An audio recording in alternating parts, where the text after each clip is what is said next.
Hey everyone, welcome back to my channel. The first episode of Book of Boba Fett premiered on Disney Plus. I got a chance to watch it and I was really excited for this series, so this is my spoiler review of the first episode of the Book of Boba Fett.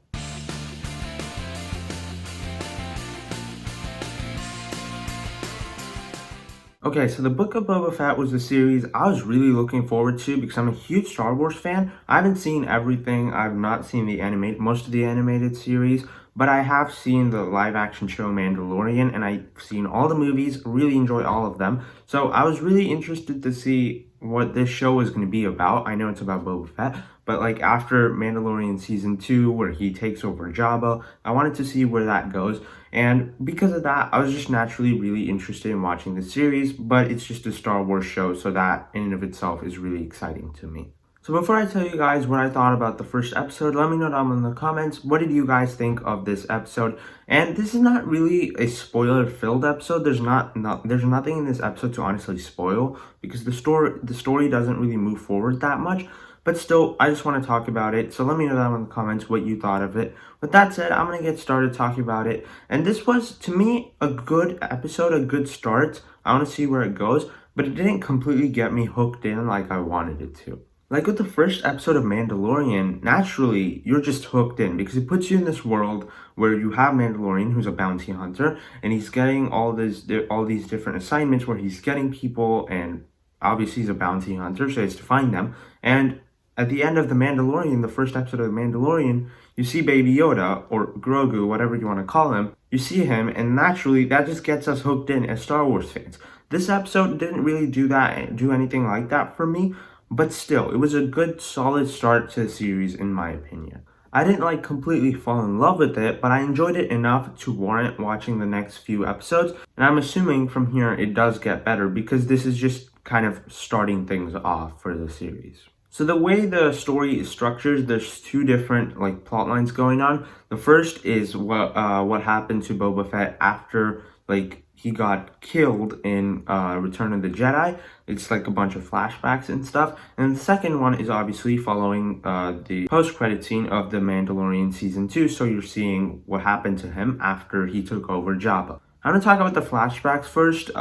So basically it starts off with us seeing him escape from what happened to him in Return of the Jedi. And he escapes and we see how his suit gets stolen and stuff. And it's interesting enough, it's not really stuff we had to see. I wish they just moved the story forward instead of having flashbacks, because we pretty much already know what happened. We have enough of an idea to know what happened. So it's not really we had to see these flashbacks, but I guess they were fun enough. So I did kind of enjoy seeing it. We see how his Mandalorian suit got stolen by the Javas, and then you see the Tusken Raiders show up and they take him and they capture him and stuff and they make him work and stuff. And it's not that interesting when you're watching it, but as you go later on in the episode with another flashback, you see the part where the young Tusken Raider, he's pretty much a kid, he tells Boba Fett to find a bunch of water, and he does, and then there's a part where a monster shows up and is attacking the kid, but Boba Fett fights the monster. I think that fight was really, really cool. I think the CGI on the monster thing that showed up, the CGI there was fantastic. It looked so real. It looked so cool. I could barely tell what was real and what wasn't.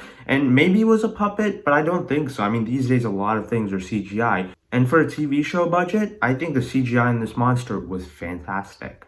And yeah, there's a huge fight. Of course, Boba Fett wins, and you kind of see the ruthless side of him. You don't see too much of that in this episode, but in that fight, you do, and I thought it was great. And then you see what happens to him, of course, after the Season 2 of Mandalorian. So you see him in the pod thing where he's healing. I don't know what it's called. I don't know what it is. I don't think we've seen that in Star Wars before. Maybe we have. Maybe I'm just not remembering it.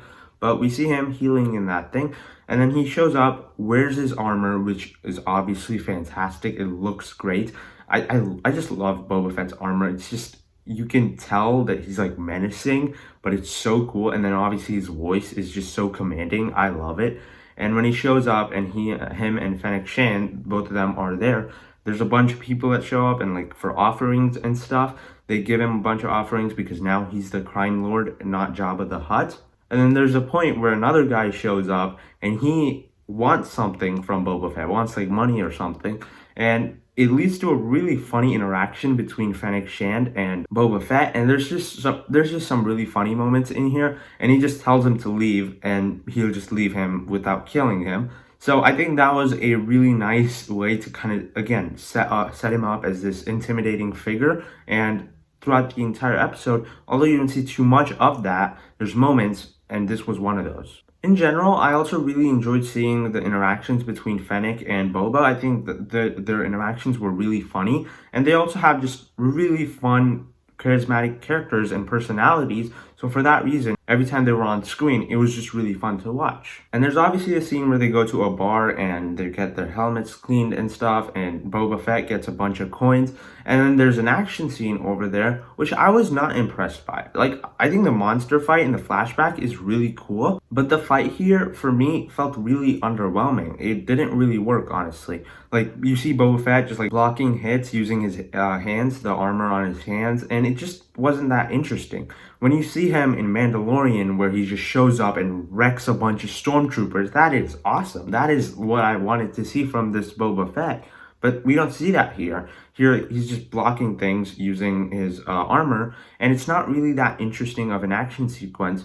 And then you obviously have the guys that were working for Jabba, working for him, and now he gets injured, so they take him and put him in the healing pod. And again, it wasn't that interesting of an action sequence, but you do have a chase sequence after that where Fennec is chasing after a couple of guys who are running away, which I think was pretty cool. It is kind of weird to see parkour in Star Wars, and I know some people have problems with that. I really didn't mind it. I thought it was fun, and it was just a really cool sequence, and it led to a fun chase scene, which I really enjoyed watching. So I honestly don't have any complaints with that scene. And the episode pretty much ends with the flashback where he fights the monster, and him and the little kid, the Tusken Raider kid, they take the monster's head and go to the Tusken Raider camp, and over there he gets to drink water. I guess that's kind of the payoff of the whole thing, because in the flashback, you previously didn't get to see him drink water. He wasn't allowed, but here he was. So I think that was a really nice, just a little story arc that paid off at the end really well. So like I said, the story doesn't move forward too much. We don't get to see too much of Boba Fett in action, and it's not really that good when you do. Like I said, him just blocking weapons with his armor, not really that interesting. But there was a fun parkour scene, and I did really like the monster action scene. But still, as a whole, this was a good enough episode. I think it was a good enough start to the series. I do want to see more. Part of me wishes it was longer, or they just released 2 episodes, so that way it would have been more interesting. But so far, I'm in. I want to see where this goes. Hopefully, it hooks me in the later episodes. But as of right now, it's a solid enough start to the series. I just hope it gets better as it goes along. So yeah, those are my thoughts on the first episode of Book of Boba Fett. Let me know down in the comments, what do you guys think of this episode? I probably won't do weekly spoiler reviews for this one because my school is going to start, and right now it's just winter break, so that's why I was able to do it. But I'll try to share like my quick reaction of each of the episodes, or I'll just do one big spoiler review at the end of the series. If you enjoyed this video, be sure to hit the like button. It really helps me out, and subscribe to my channel for more content. I'll see you in the next video.